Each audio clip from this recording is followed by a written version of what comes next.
Concentration, fluidité des mouvements et force physique. Trois qualités essentielles du parcours. Comme le skate ou le roller, l'espace urbain est leur terrain de jeu. Et ce week-end, ils ont pu s'entraîner et se donner des conseils. Des techniques basiques mais super importantes comme la roulade, les réceptions. Au parcours D, on peut demander à n'importe qui. Tout le monde va prendre un petit peu de temps pour expliquer. C'est ça qui est pas mal. En 2001, le film Yamakasi donnait un coup de projecteur sur leur activité. L'effet pervers, c'est qu'il a aussi mis en lumière la facilité avec laquelle certains pouvaient entrer chez les gens. Aujourd'hui, les pratiquants recherchent une légitimité pour mettre un terme à ces craintes.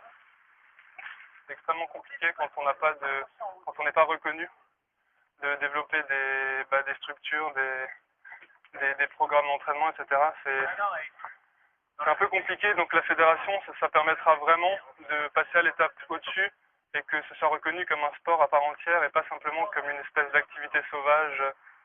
Autre effet pervers, la hausse des pratiquants de plus en plus jeunes. Or, le parcours peut être considéré comme un sport extrême qui a besoin d'être encadré. Il n'y a pas plus de danger que de faire du judo ou n'importe quel autre sport de contact, ou que ce soit skateboard, roller ou des sports de glisse urbaine. Mais il faut vraiment que ce soit encadré parce que forcément au départ, il y a l'inexpérience, il y a des sauts qui vont être réalisés, qui vont être faits complètement à l'arrache, c'est-à-dire n'importe comment. Et là, c'est là où intervient vraiment le risque de grosses chutes et de mort, tout simplement. Attention quand même, car ce sport est dangereux, il ne faut pas le pratiquer n'importe où et n'importe comment. Alors si vous essayez pour la première fois, faites comme moi, commencez petit.